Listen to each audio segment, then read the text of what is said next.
welcome to you all.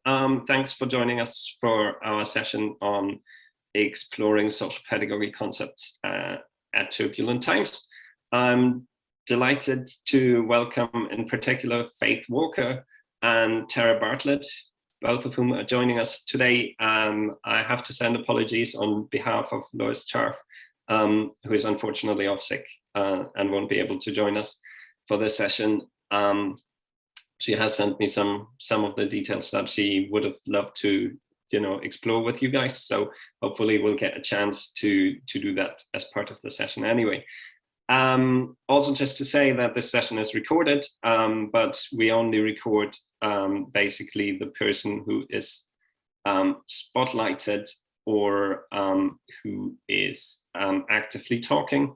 So if you have any concerns about being recorded, then please just let me know, and I will make sure that in the recording later on in post-production, we make sure to take your image out of that. So we don't want this to stop anybody from contributing. Okay, so for today's webinar, we're focusing on co-production and what co-production kind of means within a social pedagogical context.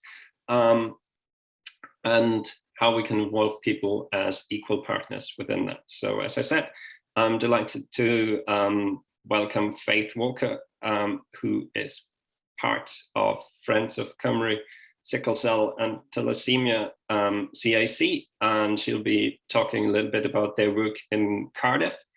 And I'm also delighted to welcome Tara Bartlett from the Social Pedagogy Association and Arizona State University, who will be sharing a little bit more about her work around participatory budgeting in schools, and has very kindly agreed to be up in the middle of the night to join us for this session. So thanks a million for that, Tara, and hopefully we can keep you awake for the next hour or so. So the webinar structure is very briefly, very simple. I'll give a bit of an outline of co-production, and we'll have a fishbowl discussion basically with Faith and Tara, and then a wider exploration with all of you to draw out some key learning points, hear some of your own examples about co-production in your practice, and just learn from and with you, if that makes sense. So very briefly then, on the question of what is co-production, what does it mean, why is it important? Those kinds of aspects are, the starting point is really, really important, and is very much where we start off as social pedagogues in any case, that we believe in the human potential and possibilities, and that we see people as resourceful, as experts in their own lives, and basically as diamonds, if you want. So there's a diamond within every person, and our role, our responsibility as professionals, particularly in co-production, is to create the environment where we can draw out that diamond, where we can help people develop their potential and draw on their inherent insights, everyday expertise, and lived experience, to help us better support them, and to help them better support each other as well, in that sense. So in that respect, our starting point with co-production needs to be about seeing other people as equal human beings. And if we do that, then it's very obvious that we need to learn together in dialogue with the other person. And we need to really understand what is their lived experience, what does that feel like, and only then can we actually find meaningful ways forward together with the other person.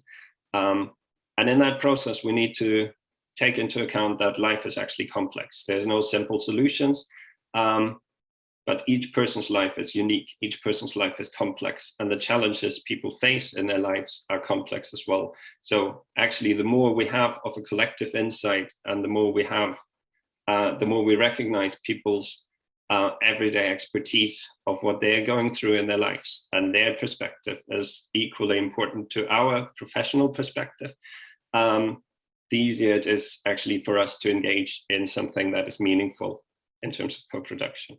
Okay, which leads us to this point about what is actually co-production. And the important bit is that it's not just a method, it's not just a word, even though we like to use the word quite often, it's not just a concept. It is about that kind of mindset and coming together to find shared solutions. So it is about how can we actually make sure that the people we support are being consulted, they're being included, and that they're actively involved from the start to the end of any project. That makes a difference to their lives, for better or worse. And when co-production works best, it is about being equal partners, as I've said. It is therefore about how do we share power and how do we give people influence over decisions that we have to make, and how are we transparent about this. One model that I quite like, that is often used to articulate what are the features of co-production, is this one that comes from the New Economics Foundation and Nesta, who've done a lot of research around co-production. And it outlines that there's 6 features that are important in co-production. So the first one is that we need to recognize people as assets. So we need to see that diamond within people and see them as equal partners in designing and delivering services, rather than just the beneficiaries who are passive, or who are the burden that we need to deal with. So that's the kind of real mindset shift. We need to build on people's capabilities. As I've said, with the diamond model, we need to recognize that each person has abilities, and we need to help people. We need to support them to develop those abilities, that potential. And we need to do that in a way that is connected to their lives and gives them a sense of mutuality as well, so that it's not just about a one-way relationship between us as the professional and the person we support, but actually there needs to be a two-way reciprocal relationship. So it's very important to think about how can we build this mutuality into services, and why is it important? And we'll hear more about that in a little while from our contributors as well.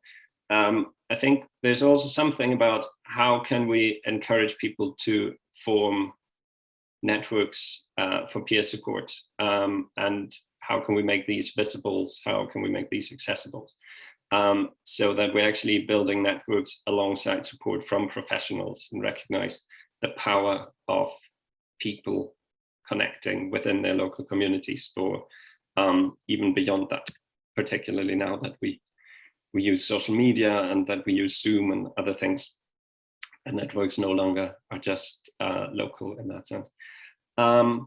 There's something within co-production as well about that blurring of boundaries between delivering and receiving services, that boundary between a professional and a person who's a recipient or beneficiary of services. They almost become the same person, if you want. So it's no longer possible to clearly delineate who is who in that sense. And that's a sign that we're actually doing really well within achieving the aim around co-production. And finally, it is about facilitating, not delivering to. So we need to make sure that we're the catalysts for change, that we create the environment, we create the conditions or the space where people can co-produce, can learn with each other, can try things out with each other. And our role therefore isn't to be the person who delivers the service, but to create the conditions in which those services, those networks, those supports can actually grow themselves organically, based on what makes sense to people. Another thing that's important to outline as well is ultimately like what makes it then meaningful, to see that co-production is a little bit, happens very much along a spectrum, if you want.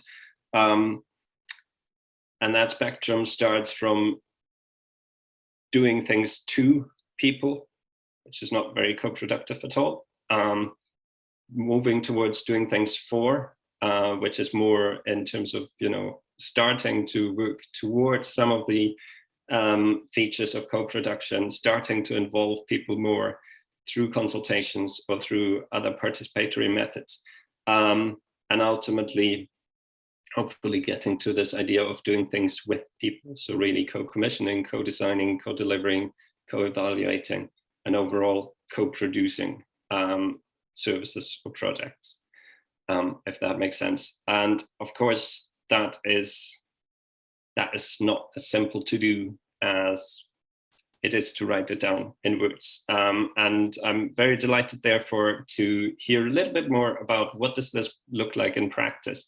From our first contributor, Faith. So I will put up her slide and pass you over to Faith.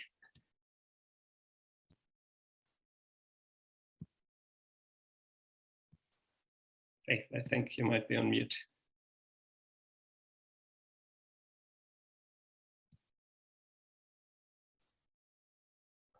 There we go. Let's start again. And this is what life is like. It's messy. It hasn't got a plan sometimes. And you do things and you got to redo things and relearn. So good morning. My name is Faith Walker. And thank you for giving me the time to share some of my learning with co-production. I am a service user. I was a carer and belonged to a support group called Friends of Cardiff, Sickle Cell and Thalassaemia. I've been part of that support group for 22 years. We had a campaign in advocacy. We were a campaign in advocacy, and we still are, but we transitioned. And now we transitioned into a community interest company. We transitioned during COVID. When COVID happened, let me tell you a little bit about sickle cell. Sickle cell and thalassaemia are inherited blood disorders that it's life-threatening, it's lifelong, and there's no universal cure. These are I can't speak. These are illnesses that impact predominantly on African, Caribbean, Mediterranean, Asian, and minority ethnic communities. Friends of Cymru, Sickle Cell and Thalassaemia is the only organisation in Wales that specifically developed to support adults and children living with the conditions and to support their families and carers. We became a CIC, as I said, during COVID. Our families, because of the condition, they had to isolate. We were the first round of people that had to isolate. And they had to stop work. It was absolutely fear. They had a letter saying that stop work, do not leave your home. This is a virus and it can have massive impacts on your life. So these families absolutely lived in terror. So during that time, I decided to deliver food to these families. So during COVID, I went out with another colleague and started delivering food to these families. As I was delivering the food to the families, I was meeting families that never knew me before. They were never part of the support group. And they were just so frightened. But what I observed while I was delivering the food parcels is the loneliness and isolation these families were living in, the conditions they were living in. So over the years, we were thinking of moving from a support group into a charity at first. And then everything happened so quickly, we thought that we cannot no longer just think about it, we have to do. And the do was to move into a community interest company, which was really scary. We had to do everything over Zoom. We had to get to understand what is a kick, how do we do it, how do we develop policies and procedures, and we had to have our policies and procedures in place for us to have funding to buy food so we can support the families in greater need. So the group the directors are made up from people either with a lived condition or caring for someone with a condition, or worked within the field. So as we were developing and doing, and we weren't much consulting at the stage, we were just delivering food so people could see that they weren't alone. They could see that someone, and I can use the word love, that someone loved them, that someone was watching out for them, that someone would be there to listen to them, that someone would be there for the long haul, so to go through that journey. And for me, that's what the starting of co-production is to build these relationships, the relationships of trust, of mutual understanding, and to show up, and is to show up in that space and to be vulnerable, and to have that courage to be vulnerable, and to plant them seeds, that to say to the other that I'm with you, and to say that is, it's scary. It is really scary to say to someone that I will walk alongside you as long as you want me to walk alongside you, and I will walk alongside you to enable you to see the beauty within yourself. Because as I was knocking on those doors during COVID, during them really scary times when there was no one on the street, and putting a box of food and stepping back and seeing the face behind the door appear, take the box in and close the door, to about 6 months later, having a conversation on the doorstep, to moving on a little bit further for people sharing how they felt. And they were literally just planting the seeds to say that we can work together. I believe in you. I trust you. It's not about, I think it's more, this for me was being in that space, being yourself, and people seeing your vulnerabilities. Because I was scared. I was scared going out on the street. My family didn't want me to go or leave the house. They were saying, you cannot go out there, Mum. You know, it's dangerous. You don't know what this virus is doing, and you're going out. So I was scared. So people were seeing me turning up on their doorsteps, delivering food in the most vulnerable position of myself. So as the picture depicts, is that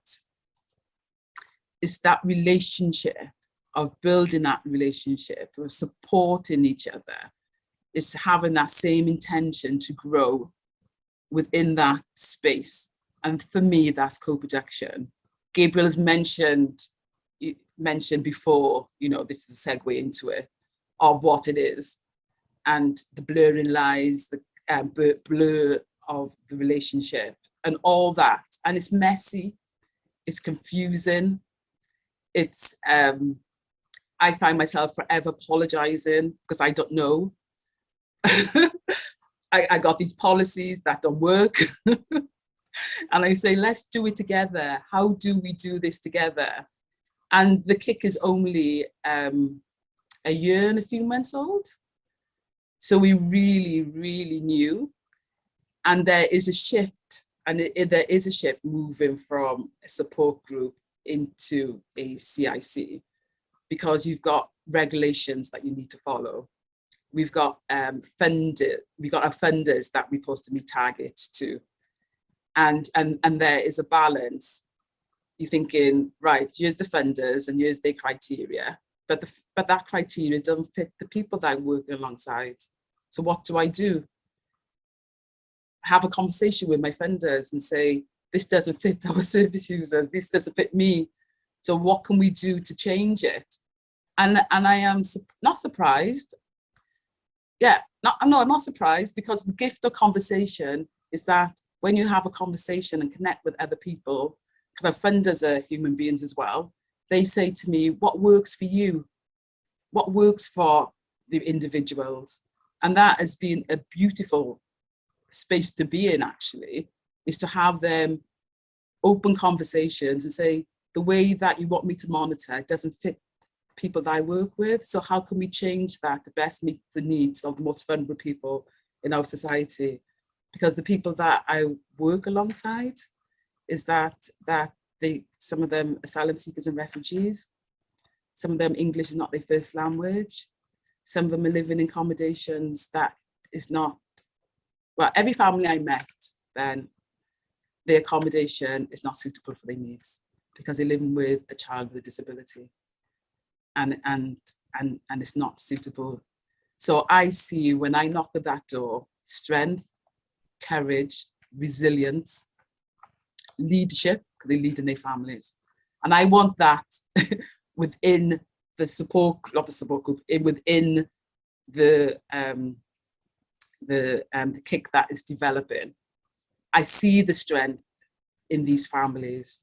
And with time, with the right space, with the right conversations, I see these families as leaders of this organization. So for me, co-production is the only way to work. Before co-production became fashionable, that's the only way I knew how to work, is to work with it, with people, work alongside people, to be challenged constantly, to change, to be fluid, and to be in that space and time so we all grow. So yes, so that's all I want to say for now.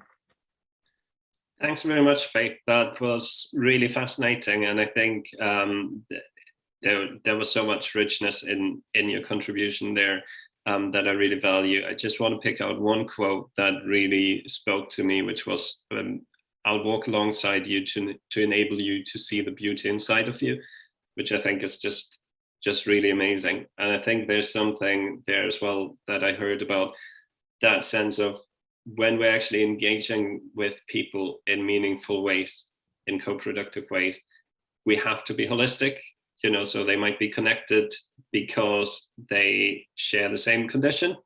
And ultimately, you're not just responsible for taking care of the support around that condition, but you're part of their lives. They invite you to be part of their lives.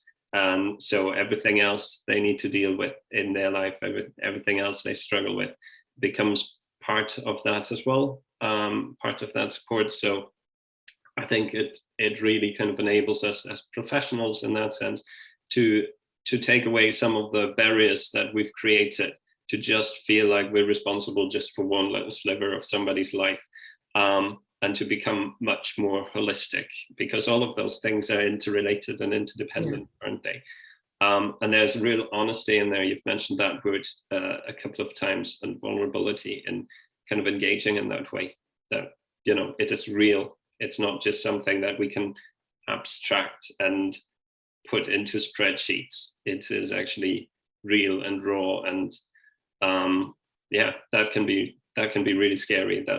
That gets us into vulnerable places as well.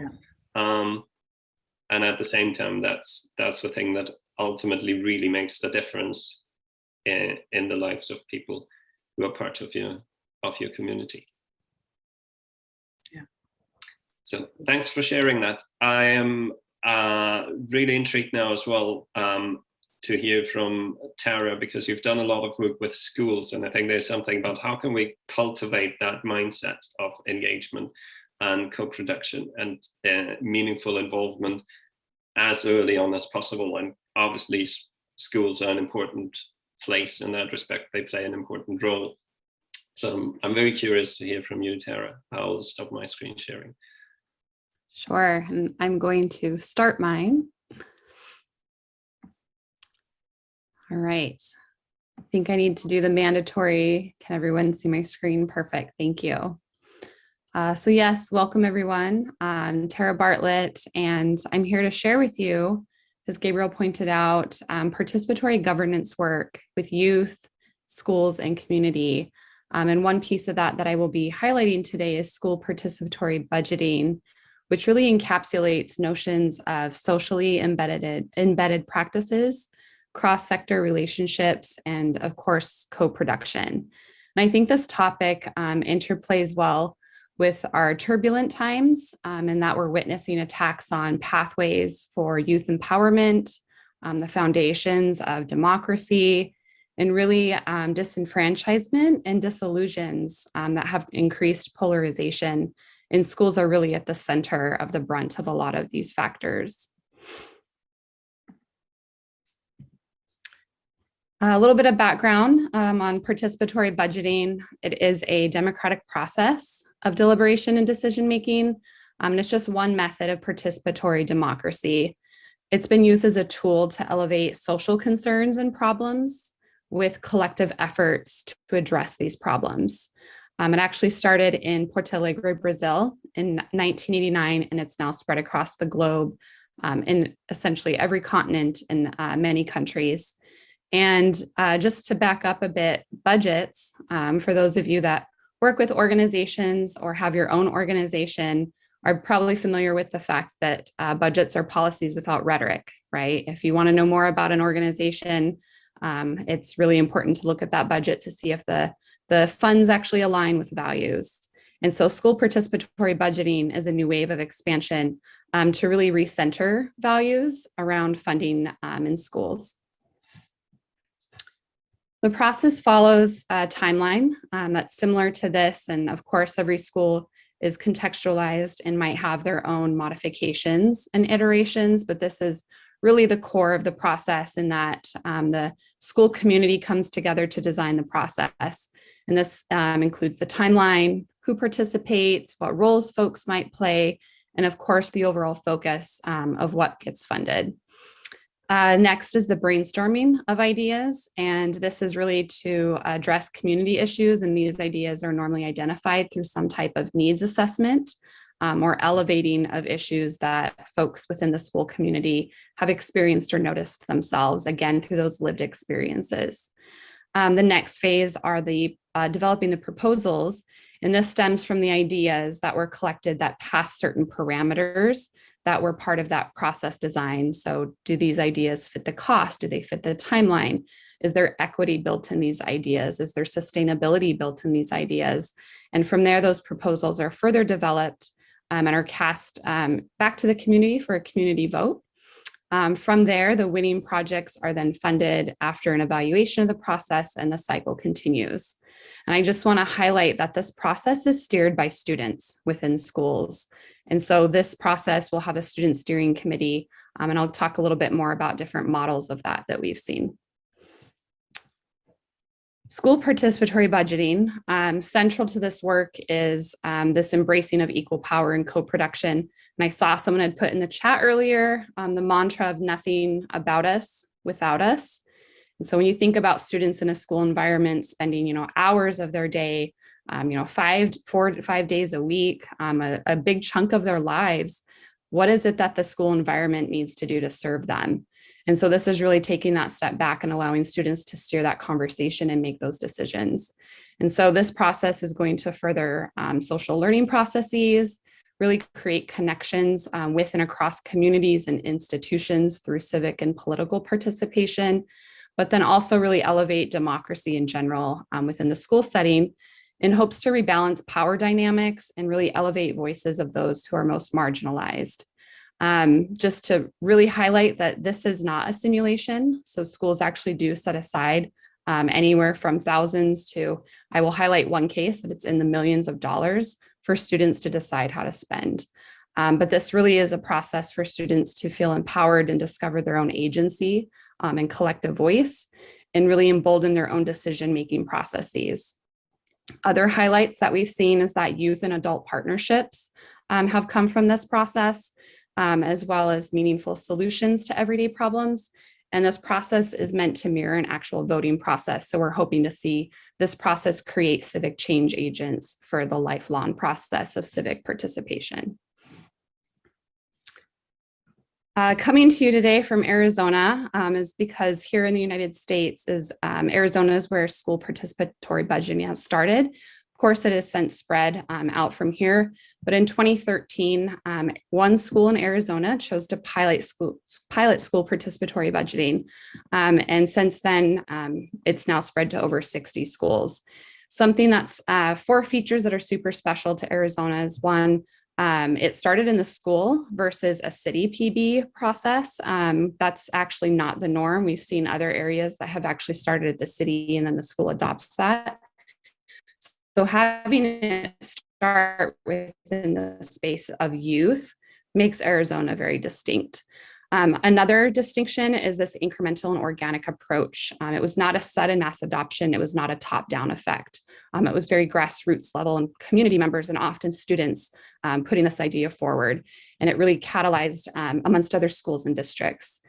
Another highlight is that it's implemented and scaffolded at every single level. So we're talking from, the kindergarten 5-year-olds making these decisions all the way up to, high school seniors that are, 18 plus years of age.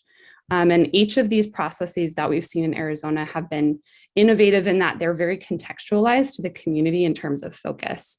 And so I'm going to highlight just 3. Again, there are many here in our state, but I will highlight 3 processes that I think are really awesome to dive deep into. This first one is an inclusive approach to school participatory budgeting, and this was focusing on 3 areas of inclusivity. So that student steering committee that I spoke to earlier was actually a mini public of the overall school demographics. And so those students represented in terms of gender, age, race, ethnicity, and there was actually an overrepresentation of students with disabilities on the student steering committee in terms of leading the decision-making processes. Also, there were multiple entry and contact points to bring this back to the entire school community and also the parents as well. So there was a school-wide vote, there was a push-in model to social studies classes, and there were also multi-modalities of participation to really be inclusive in terms of students with various abilities.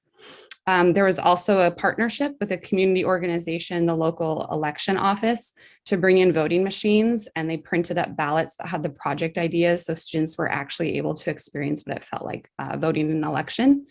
And the winning project for this one, I think, really highlights the inclusivity is a school therapy dog. So that was the winning project for that school. So the kids were really excited about that. The second project that I want to highlight for school PB was actually done in a self-contained special education classroom. This was in spring 2021 when schools started to phase back in from the pandemic. And so this particular classroom wanted to do something that was kind of bringing the school back once everyone was in person.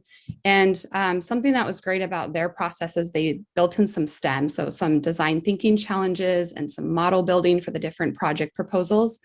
But something to highlight is we oftentimes administer a pre and a post survey with the students. And what we saw from these students, and again, they all had an IEP, an individualized education plan, is that they had increased perceptions of belonging within their class and the school. They also had felt more empowered in terms of their own decision making. And this last one is that percentage there is the pre, only 20% of students said they had future plans to vote, but after being part of this process and leading it in their school, that was 90%. And the winning project for this one is highlighted there on the bottom, but it was a riding safe campaign where they actually decorated, skateboards and scooters, and they taught essentially the rest of the school rules of the road. So how to get to school safely riding these different mechanisms. But you can see there were some of their other projects that they built there as well. The last one I'm going to highlight, and this is in flux right now, is actually a focus on school safety and social justice. And this has sparked, not recently, but actually many years ago, we had several really harmful policies here in our state. I don't know if anyone had heard of them, but SB 1070 and the Show Me Your Papers bill, which really was focused on victimizing undocumented and mixed status families here in our state. And so a lot of the community rallied within the local high school here in Phoenix, our capital, to essentially call for police to not be in schools anymore, just because that was, again, traumatic for a lot of those students and their family members. And so this, I think, was even further catalyzed with the murder of George Floyd and the social uprising of 2020 that the district then spurred to action to take this request seriously. So this was something to highlight that it actually started in the community with different organizations. And again, some of the most marginalized voices of the community in terms of undocumented families. And so now they have essentially divested from the police, the local police department, and it's $3.6 million that they were paying for police contracts over 3 years. And now that's been pushed back to the community for students, parents, and staff to decide how to redesign school safety. And this is just a slide of some of the ideas that are going to be put forth. Again, this process is going to take about 3 years. And so this is only the second year that folks are engaging in this particular process. But the ideas we have here sorted into categories. And you can see the 2 highest ones, the highest being the mental, physical, and emotional health of students and families within the school system. The second one being physical spaces and physical safety, and actually bathrooms and having inclusive spaces on campus, such as the Gay Straight Alliance Club, and places where students felt safe was something that arose from both of these. And so you can see there the least is this communication systems and protocols, which again kind of goes back to a lot of maybe that surveillance or panopticon type of feeling that happens in schools that students actually do not want. And so those are just 3 examples of some of the iterations of school participatory budgeting, but I am happy to discuss further in terms of how this leads to co-production. Thank you. Thanks very much, Tara. That's really, really very fascinating and fantastic to see just how much of a difference it makes, and also how substantially some schools are committing to this process. And how transformative it is for kids, not just within the school, but actually more broadly about how it changes their attitudes towards other democratic processes, such as voting, and then their personal value in that as well, their self-esteem, etc. So that's really fascinating. And you're also involved in guest editing a special issue for the International Journal of Social Pedagogy. So if anybody has interesting examples of schools doing democratic work, any projects, then please feel free to put forward a submission to the call for papers, which is open until the end of April. So we've got another 31 days to do that. Perfect. So we've got another 20 minutes or so left to just dive a little bit deeper into into co-production and to hear from everybody else. So if you have any particular questions or anything to say, any examples from your own practice around co-production that you'd like to share, then now's a great time to do that. So just feel free to put your hands up if you want to contribute. And in the meantime, I'm going to have a look at the chat. So I've seen that lots of you have put in really fascinating things about kind of co-production. I think what I'd be interested in is to find out to what extent is co-production already part of how you work. Let's start with that question. Any ideas? Kelly, I know that you guys at the National House Project do a lot in that respect. We do, and I was thinking a little bit about, so one of the things, so from a National House Project perspective, I'll probably best say what we do first. We support young people that are leaving care to develop, so we support local authorities up and down England and Scotland to develop their own house project. So a group of young people that are kind of preparing to leave care will apply to be part of the project, and that's a really important part of that process. So they take real ownership of their project.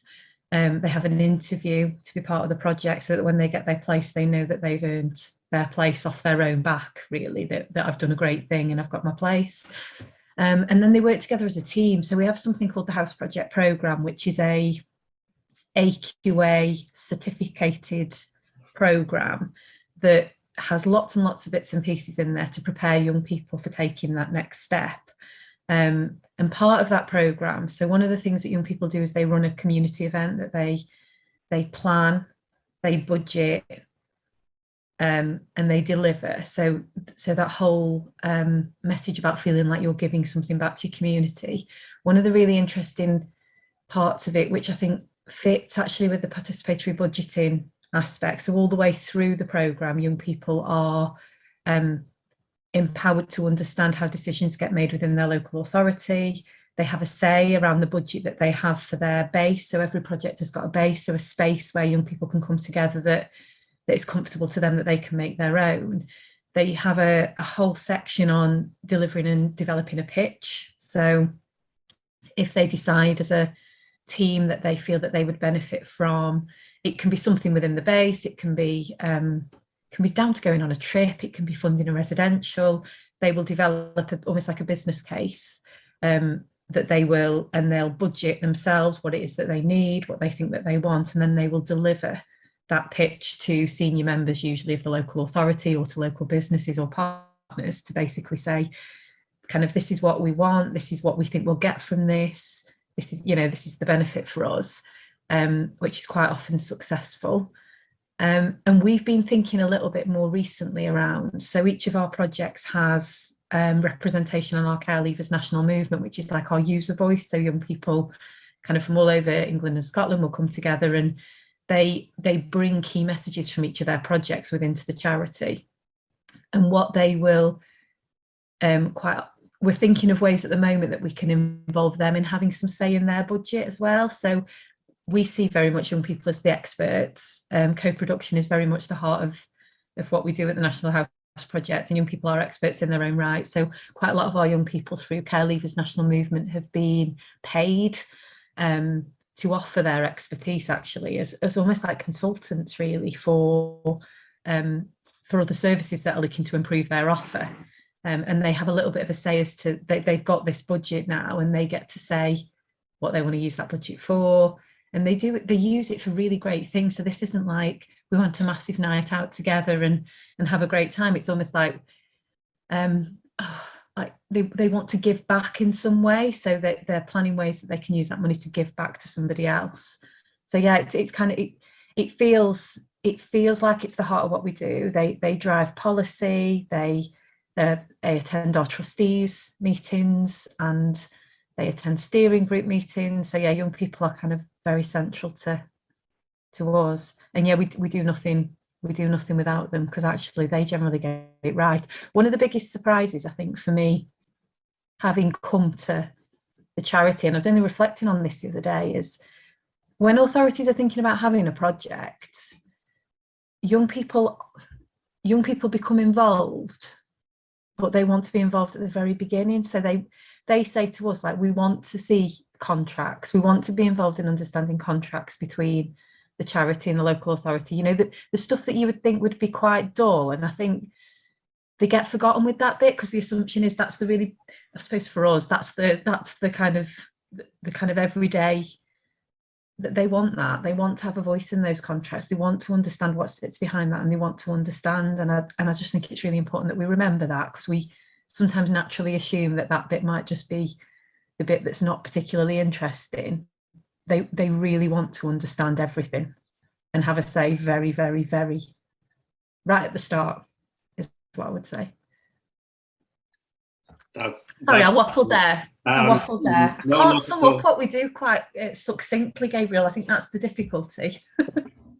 Yeah, and I think it really connected very well with what Faith and Tara were talking about. So Faith, I'm curious about your experience, because setting up a kick is clearly very procedural. But do you have similar experiences to Faith in terms of people want to be involved, not just in the stuff that we might think is more exciting for them, but want to be involved in all aspects?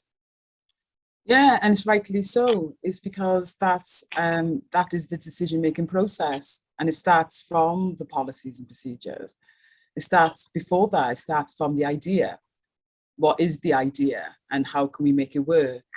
And it's not about my idea. Well, it was getting the kick, because it was at that point of time. But as we're moving forward, I'm asking the families, how does this work for you? And some of them says it doesn't. So I'm thinking, so how do we change it?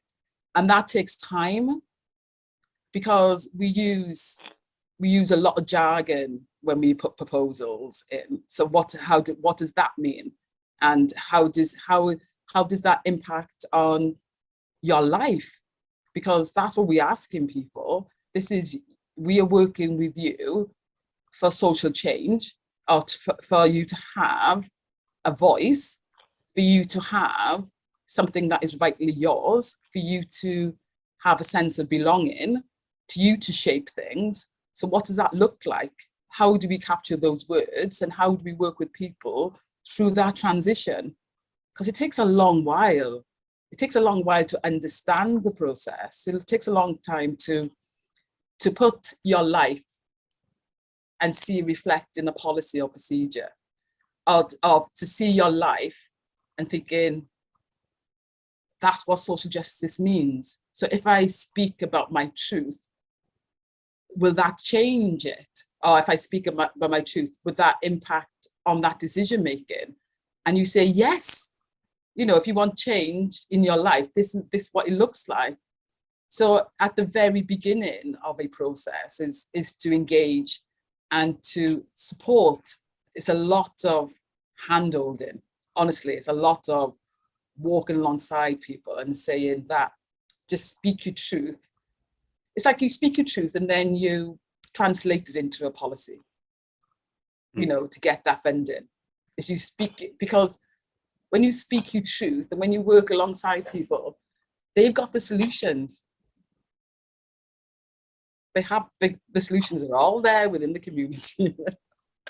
I would completely agree with you. And I think the way that house projects began was young people. So it was young people saying, this is what we need, and almost having the staff around them that really believed in that and believed that things could be different, and maybe thinking a little bit more creatively sometimes as well, because we're kind of very used to working within the confines of what we've got. And actually some of those ideas were big and they were different and they were quite bold.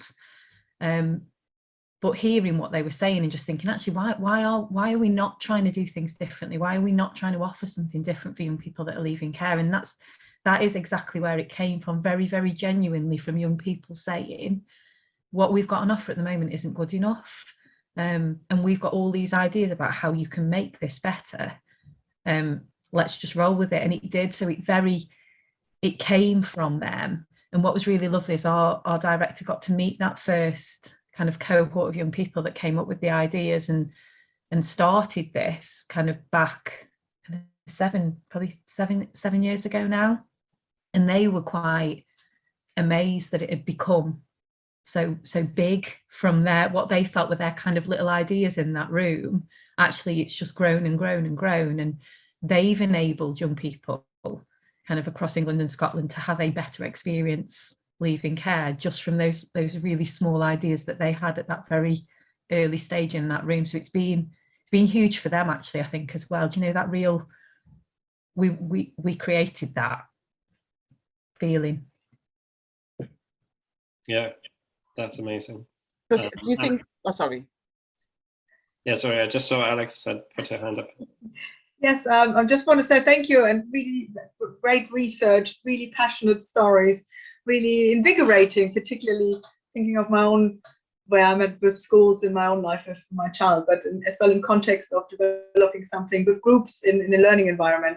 I think this is also so relevant, what you have all said. And for my own learning, when the power was given to me in the organization, that moment, like, so it's not only more chatting and throwing ideas out and spinning the ball, it's now, okay, I can do this now. This is as well, it's an empowering freedom, but an equally a little bit of a burden as well. And it makes it real. It is not anymore only playing, it gives responsibility where it belongs to for my ideas. So I'm as well much more mindful to throw out 1,000 ideas, because do I add really to another WhatsApp group with another idea? Or shall I put myself strong behind somebody else's idea. So this choices, I found that, yeah, inspiring and daunting. So I think there's so much going on then for clients when all of a sudden it's been turned around. And beautiful to hear, Tara, that it works for school. I will snip that and send that off to my infant school to say, like, yeah, give us a budget, give these kids a budget. Thank you. Thanks, Alex. Go Oh, for thank you. yeah, Faith. I forgot what I was going to say now. Sorry. No worries. When it comes back to you, then Okay, just thank you. check back in. Yeah, I think that there's something that I'm curious about as well, because Kelly, what I heard you say was also that when you see the success and the power of co-production in one area, you're probably more likely to think about, like, okay, where else could we create opportunities for meaningful involvement for, in your case, the care leavers we support. So there's something about kind of starting somewhere and then looking for other opportunities to kind of really grow this. And I'm curious, Tara, what's your experience with regards to schools who've gone through that process of enabling kids to, you know, spend a certain amount of money coming up with project ideas and stuff like that? Do they continue to kind of grow this idea? Do they apply it to other areas as well? You know, perhaps around the curriculum or other more radical things? Yeah, and I was actually just thinking about this in terms of that kind of virtuous circle of participation, right? It's like proof of concept when students can see that their voices have been validated. And the district that actually started school participatory budgeting here in Arizona is the same district that now has that $3.6 million budget.